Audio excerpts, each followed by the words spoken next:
I wish I would have gotten that. I just hit a broadcast, so we're live now. But I wish everybody could have heard that right there. 'Cause I think that is the thing with personal trainers that really know what they're doing and really know what they're talking about.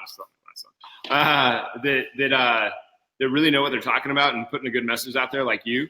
By the time you're done with your day of training people, you put everything that you possibly, like every ounce of energy into your clients.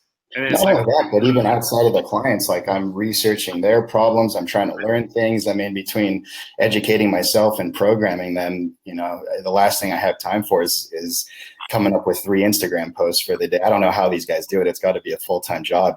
Eric Cressy is just a machine. I mean, he's kind of an anomaly in being able to do all of it really well, but I find it really difficult to pull that off. Yeah, well, I mean, some of his thing, like I actually hired Pete as a business coach. He's Eric Cressy. He's Cressy's like right-hand guy in terms of like Pete runs the business, Eric runs all the other stuff. I see. And I think Eric does a really good job with diplomacy, and Pete does a really good job with the business side of things. So he can just like completely outsource that and only focus on a few things. But people like you that are like training. Eric might train 40 people a week, but I mean, like I know I'm training over 40 people a week, and then I'm trying to do the social media, and then I'm trying to write, and then I'm trying to come up. Like it's pretty wild. Right. It's a 24/7 job. Yeah, and these people that just sit around and like I put out a poll on Instagram the other day. How many Instagram experts are there that have never read a strictly or any book on exercise or nutrition or anything? Like almost everybody was like, yes. There's tons of them.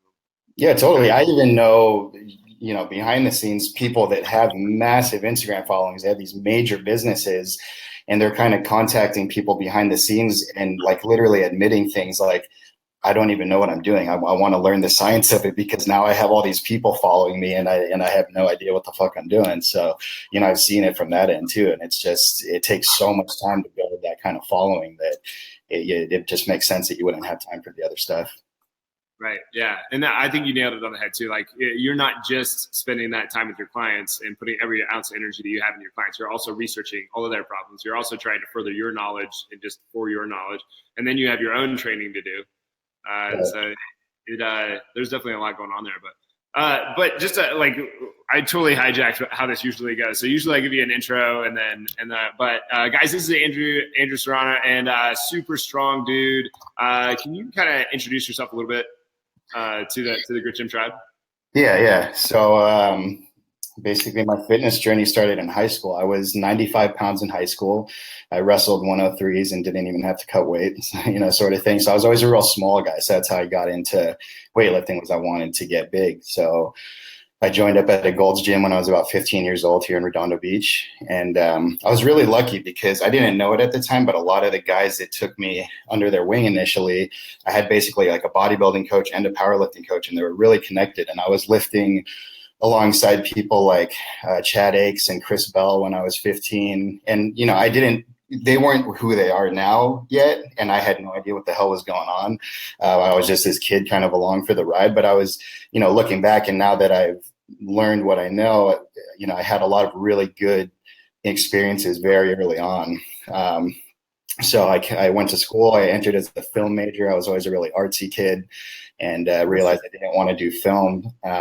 So my counselor suggested exercise science, which I didn't even know was a thing. So my whole path through the fitness industry has always been kind of these chance happenings. Like I never really set out to do any of this. So I went through school, made some connections, started personal training.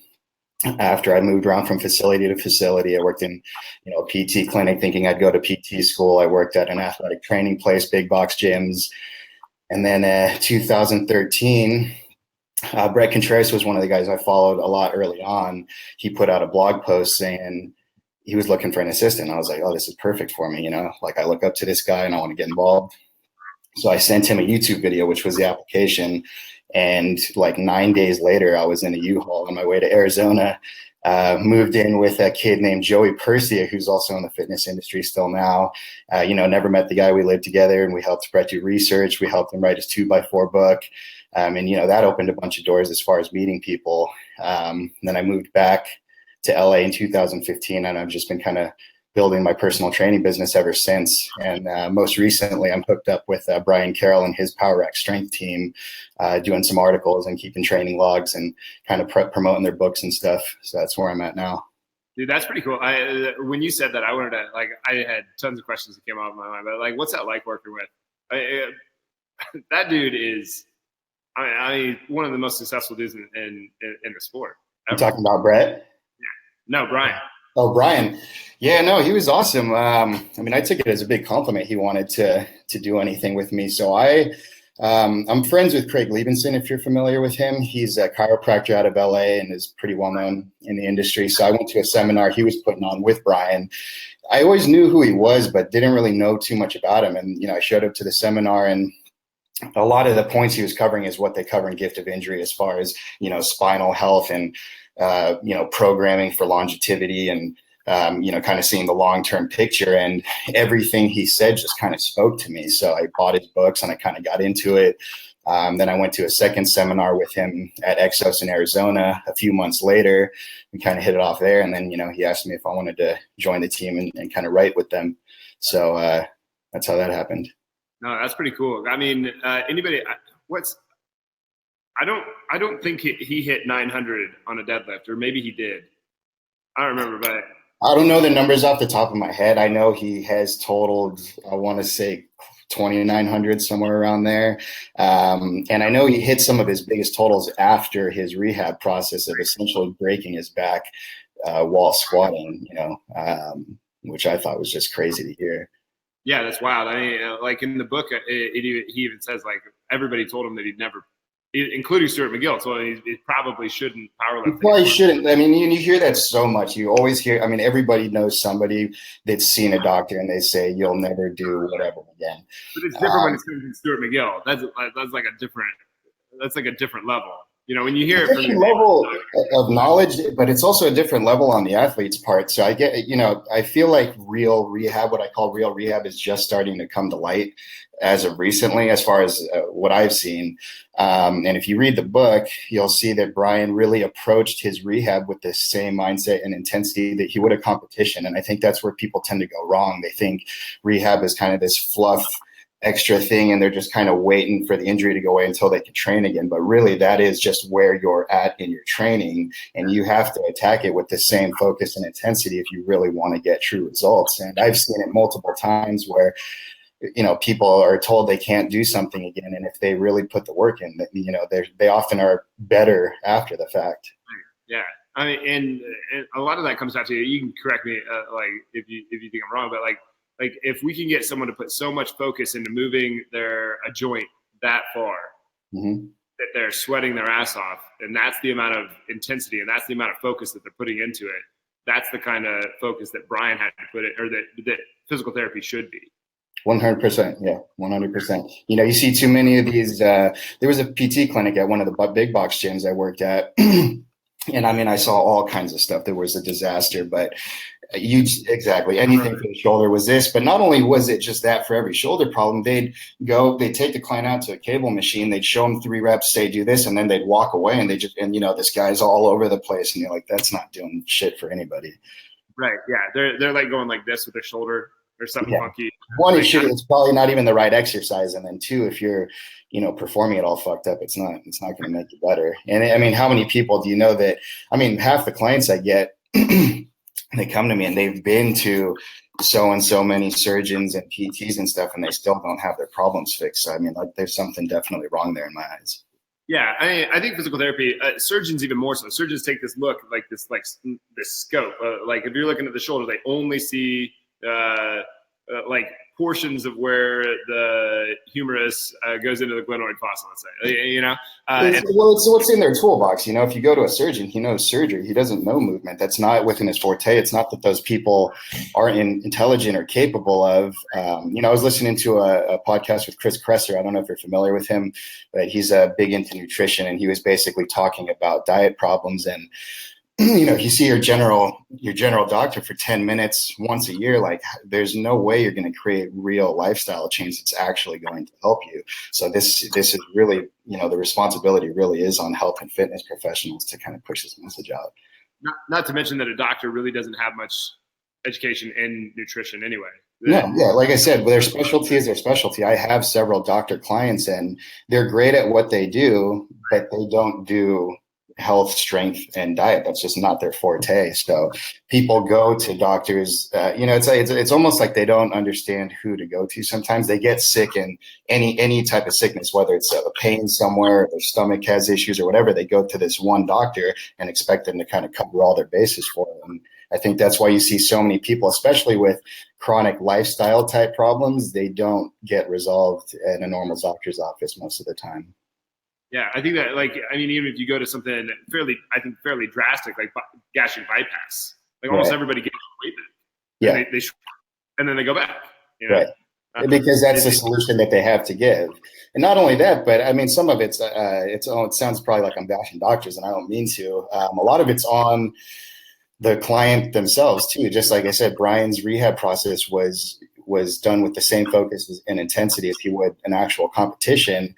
You have to take some personal responsibility. And when people are just looking for a pill or some type of soft tissue treatment, they want to be fixed. They don't want to fix themselves, which takes a lot more mental energy and work. Yeah. And I think that I don't know, do you think on some level it's our responsibility to do as much as we possibly can, but it's their responsibility to do as much as they possibly can? Or do you think it's all on one or all on the other? I don't think it's all on one or all on the other. I mean, I don't even know how to answer that exactly. What I think the issue is people aren't going to the right professionals for particular problems. You know what I mean? So if you go to a normal doctor that's not familiar with diet, and there are docs, so if like Spencer Nadolsky, obviously a really good doctor, and he focuses mostly on lifestyle changes. But if you go to someone that doesn't know anything about diet and nutrition, and you present them with obesity or whatever the problem is, they're going to go to metformin or gastric bypass. Those are the solutions that they know. So if you go to someone and that's what their toolbox is, that's all they have to give you. So it's almost like we all need to do a better job of even informing people of what particular professionals even do. I completely agree. And even the difference between physical therapy and strength and conditioning, like what you and I do versus physical therapy, they're drastically different, but at the same time, there's some crossover, Well, I think there's more crossover than there's differences. And that's one thing I really appreciate about what the message Craig Levinson puts out is rehab and performance is on the same continuum, really. That's just one is on the injured side and one is on the non-injured side. But the principles in terms of progressive overload, the way tissues respond to stress, strength adaptation curves, it's all the same thing for an injured person. Just the loads and the intensities and some of the selections are going to be different, but the principles really do remain the same. So I think there needs to be more of an athlete or client-centered model where everyone is kind of working together around the athlete to see what do they need and how can we all kind of connect rather than kind of fighting each other's messages and leaving the person in the middle without what they need. Yeah.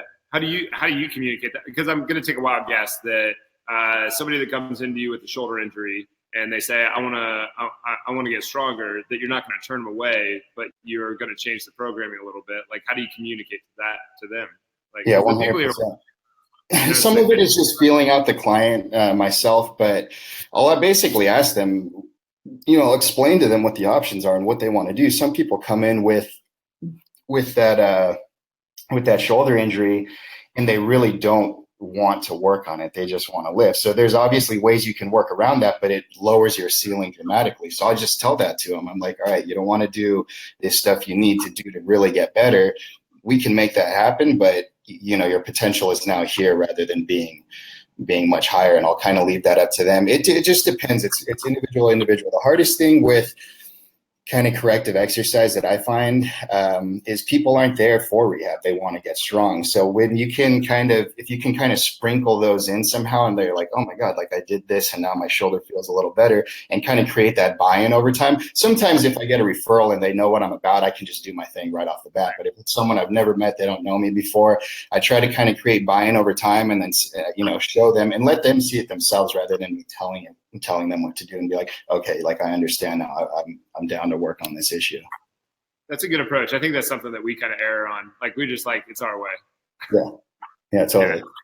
Yeah. But how many people do you think walking into you are they're injured, but they don't think that they're injured, or I would say they don't know. It's not even they're not even aware at all, you know?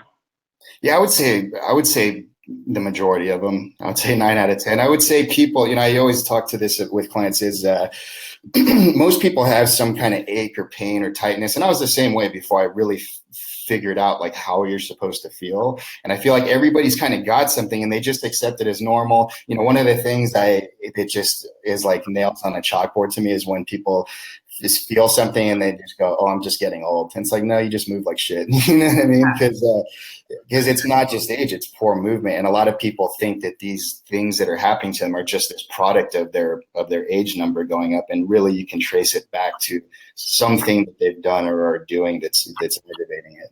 Yeah, especially when they're like, let's say they're 42 years old. Mm-hmm.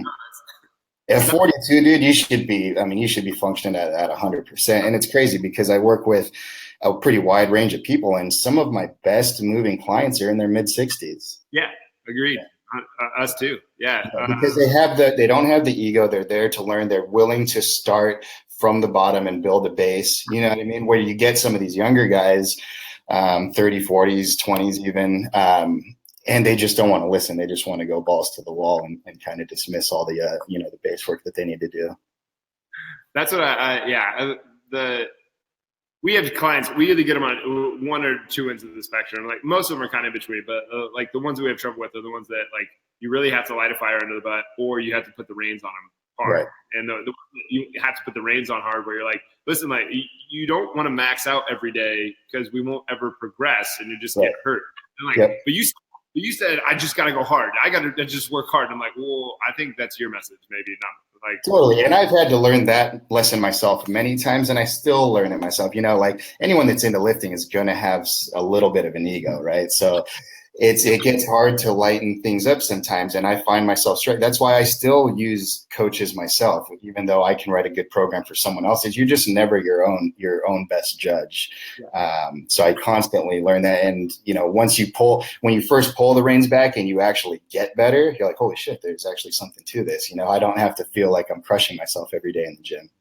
Yeah, that was one of our guys out here that works out here. That when he first started, he was just young enough to he's just like that go hard. I'm just going to lift heavy all the time. And we were trying to kind of teach him like, listen, if you do this, then you get, and anyway, he'd look at me like I was crazy when I'd come in. Like some days I'd come in and do like 3 sets of 5 on deadlift with 135, like just not barely any weight on the bar. And I'd go home and he'd be like, why do you do that? I'm like, cause dude, I worked 12 hours a day the day before. My body is shot. I'm in my third. Like there's like I need that time for my tissue to recover. I just needed to get some blood flow and leave. Yeah, I think people really underestimate. That's one thing I'm still working on myself and really trying to push to my clients is really considering your 24-hour clock of stress, right? So people don't modify their workouts depending on deadlines and things outside of the gym. You know what I mean? You really got to factor in that 24-hour cycle every day, what's actually going on, and how's that can influence and affect your training, So I think people really underestimate the outside stress and its impact on physical performance. And they also underestimate the importance of just the outside of the gym factors in general. Everyone's concerned about the workout and the program and best exercise, but people aren't, having the same interest of going to bed on time and getting all their calories in, and maybe, not getting road rage so that you're not over stressing your body for no reason, little things like that really have a cumulative effect on the performance in the gym. Yeah, I couldn't agree more. We just did a show about that not that long ago. I think it was last Thursday, where we were talking about the cumulative effect actually adds up to much more than the 1 hour a day that you put into the gym. Right. Yep. And I think that's what's important to kind of log your sessions. I haven't traditionally been good about it, but I've been really trying to record all my workouts and then make notes of how I felt that day. And, when I have a shitty workout, I can look back and be like, oh, I didn't drink as much water as I normally do. Or I only slept this much. Or I was at a seminar all weekend. Is that one that kills you? Just like if you're sitting for like extremely long periods of time and you're not up and moving around like you normally are? Is that 100%. Yeah. Yeah. My first experience was when I actually worked for Brett out in Arizona. Had always been a trainer, and, it was fitness industry, but we were sitting in front of a computer writing blogs all day, and my body just started feeling like shit. But yeah, I was actually just at a seminar all weekend in San Diego. And I had like the worst workout on Monday, and, I was eating out, not getting my regular meals and not getting water, and all that stuff really does have a big effect on how you perform in the gym. Yeah, I think so too. And then you apply that to just like the normal everyday person that sits behind a desk all day long and has kids and Yep. other responsibilities, and you're like, and they want to come to the gym and smash records. And it's like, Yeah, you got to chill out a little bit there. maybe not every day, but and you mentioned mentors and coaches a couple of times. Like you hire your own coach. You had some really good mentors in your past. Like, how do you look at coaching now? Like some people think that they do better without a coach. Like I would contest that super hard. But how do you think of coaching today? I go back and forth from that, because you'll hear a lot of the strongest guys, at least in powerlifting, say that the best lifters end up learning how to coach themselves. And I think the best combination is some kind of relationship with someone you trust, where you can both kind of modify the program. You're willing to listen to this guy. So, for example, I'm working with a guy, Paul Anid, right now. I'm getting ready for a meet. And he is programming way more volume and way more stuff pretty close to failure than I would have ever done for myself. But it's been working for me. You know what I mean? So I think it's sometimes it's kind of a compromise between the two. But I think a second or third eye is always going to be valuable. I don't know that I would do better just by myself without at least someone to consult with. Yeah. And that you're not even talking to someone just being there with you throughout your workouts. You're doing your workouts by yourself, but like having someone program for you, right? Yeah. And then if you're talking about in-person and training partners and stuff, I mean, I'm such a big proponent of creating a good training environment. Like, I think that's huge. Like, right now is the most alone I've had to train. I get my training partners very sporadically, and I don't have a regular group. Every other meet I've ever done, I had a regular group. And I mean, it has an effect, especially on your mental state. Like, it's harder for you to get into that zone when you're by yourself. Yeah, I agree. And there's like other little things too that happen along the way. Like bench press for one, like just like having a lift off. Oh, totally. Yeah, I totally screwed my bench on Monday because I couldn't. Like, I screwed the lift off up, and just basically ruined the whole rest of my session. Yeah, and it's not the same as it would be in a meet. It's not as safe. That little rollover, like, it changes things. Yeah, totally. Especially when you're working at maximal weights. That's one of the things that I find interesting about powerlifting. It's kind of this final exam, so to speak, and can you keep all the pieces together? It's such a high stress that any little deviation you have from perfect is going to be exploited. And when you go to meets, do you have any trouble making weight, or like is that kind of like a non-issue? Not traditional. Like I said, I've always been a small guy, and I've never really concentrated on cutting weight. And in fact, my last meet was the most I ever cut. I went from 196 to 181. This meet, I'll be cutting from around 212 to 198. But outside of those two meets, I always just competed where I was at. And that's a recommendation you'll hear pretty generally across powerlifting is, if you're new to lifting and you're just getting into it and you're not setting world records or winning the US Open, like, don't cut weight. It just doesn't matter. You don't need to put your body through that extra stress to, for a small local meet. Yeah, no, I totally agree. That's one of those things that I come from a wrestling world, and it's just like so many of those guys, like that's what they thought it was based on. It's just like, I just got to cut weight and then I'll win. It's like, well, no, that's dumb. That is not what happens. Yeah, and everybody responds to weight cuts very differently. Some guys, it really affects their strength. Some guys can bounce back. I don't know how these guys cut, 20 plus pounds. Like, 15 is kind of my major limit. I try to keep it to about 10. If I feel like if I did more than that, my performance would drop pretty significantly. Well, what do you give yourself a window for? Like you give yourself like how long do you get to cut that 10 pounds? Well, I try to keep it to 10. I just do a water cut. So all that weight comes out the week of, and most of it comes out 24 hours before you weigh in, and then you just spend 24 hours hydrating into the meet.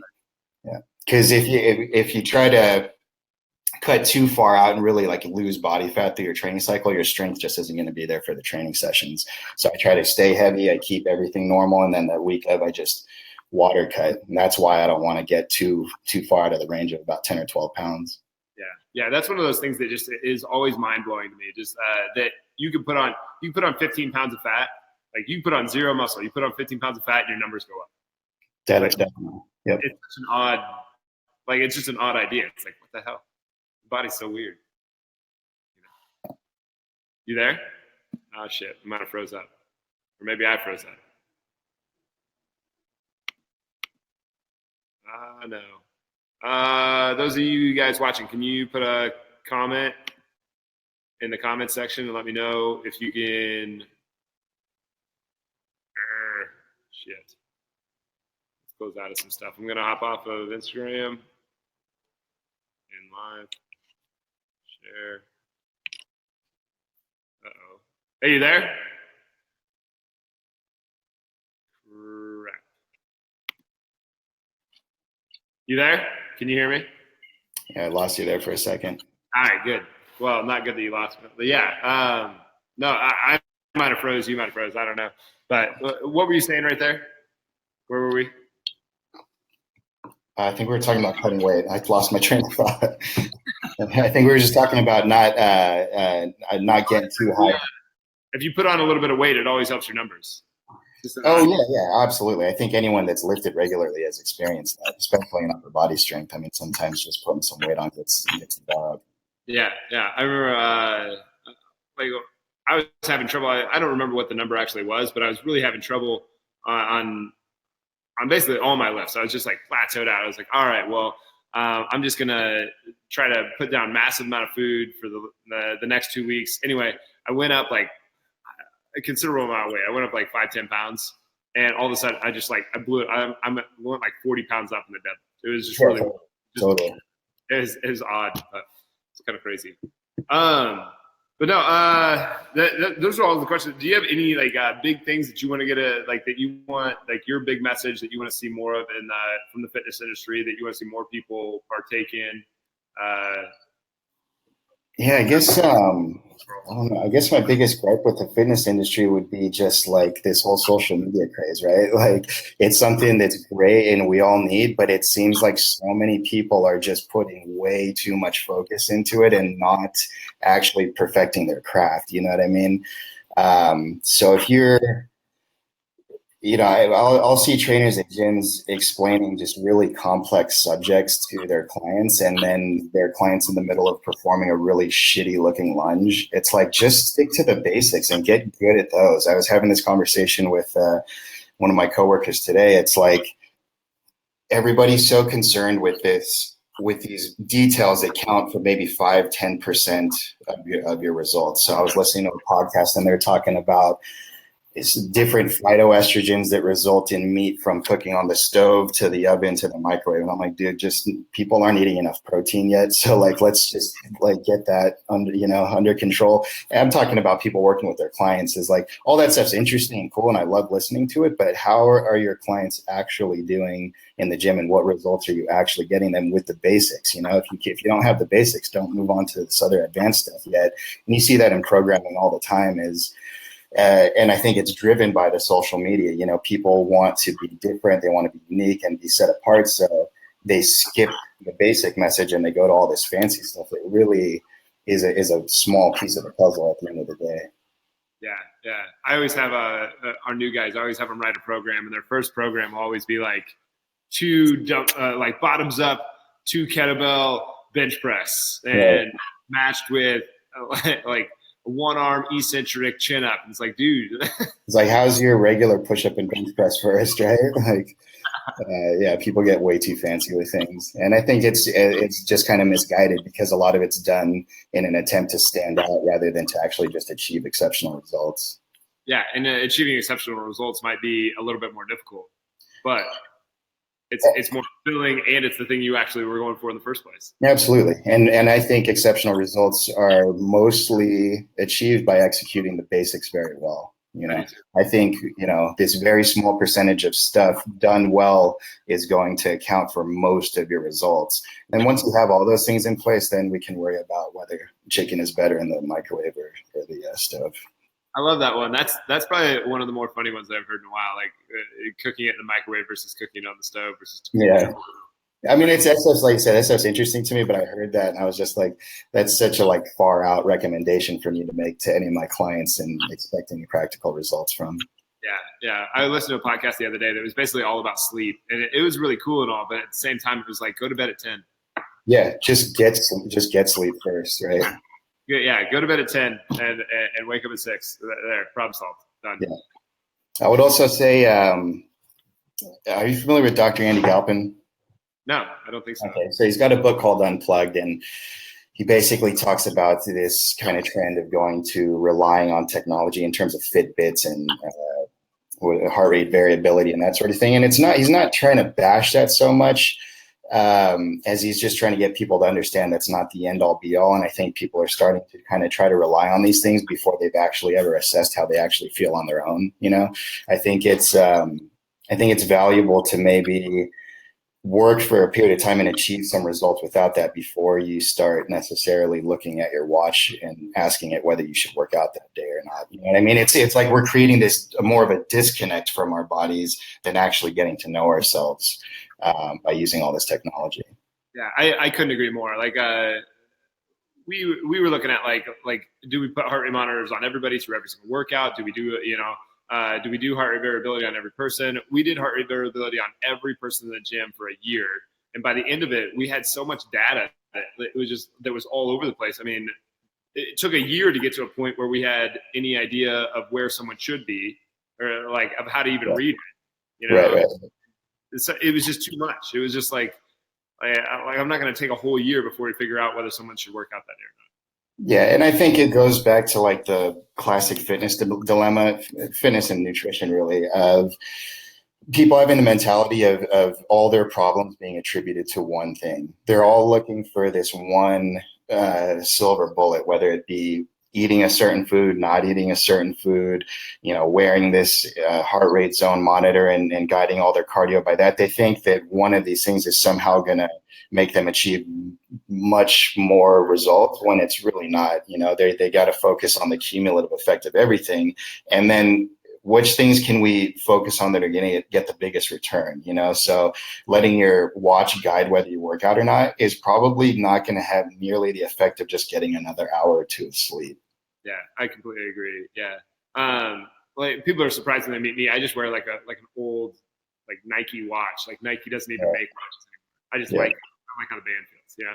They're like, I thought you'd have like some kind of like crazy. Like, no, I don't like any of that stuff. I don't use it. Yeah. No.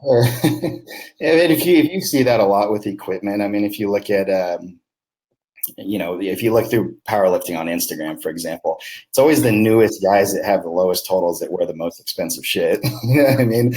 Like all the guys that have really been around, they just don't invest that much attention into those things because they know that it doesn't matter. Yeah, you don't need a Tendo unit for a really long time. Exactly. You don't need to measure it. It doesn't matter. Right. No, I completely agree. I do think some of that stuff is valuable, like the tech gear that people are starting to come out with, like that you're going to wear a shirt that's going to tell you. But we're so far off from having any reliable, like you can't generalize that across every single person. Everybody's so unique. Right. No, 100%. Like, and I'm not. I like all that stuff, and I think it is valuable. I think where people go wrong is they just put too much attention into those things and not the basics. It's like, let's get your program right, your sleep right, your nutrition right, and then go for all that stuff. But you don't have these basic blocks. That stuff's not going to matter. If that stuff only accounts for 2-3% of your results, and you're only, your total pool to draw from is only this. If we get this to here with the basics, now that 2-3% is going to account for a lot more. I mean, I'm actually a supplement head. I started in the supplement industry when I was 15. I worked at a supplement store. So I love taking all kinds of random shit and just trying everything and seeing what works and what doesn't. But at the end of the day, I know that my results really are coming from the basics, and that stuff's all just kind of fun experimentation for me. No, I totally agree. I find supplements and all that kind of stuff is really fascinating, but I think you're right on the head. Like it's never going to be the solution. No, yeah. So you can take, I like taking GABA before bed. I think it does something for me, but you got to be going to bed on time to begin with for you to really get a benefit out of it. Totally. Yeah. We're coming up on time. Is where can everybody follow you? My main presence is on Instagram, serrano.fitness. And then I also maintain a training log and some writing on powerrackstrength.com. So those would be the two places to find me. Awesome. Well, thanks for doing this. Thanks for taking the time. I know that you're a busy guy, so I really appreciate it. But, yeah, thanks for having me. All right, we'll hop off. Grid Gym Tribe, please like, comment, share. Please slap the share button and send this out to everybody. You know, this is it is great content. So you definitely there's a ton of takeaways from this. But thanks, Andrew. I really appreciate it. We'll see you later. Awesome. We'll see you. Bye. Yeah.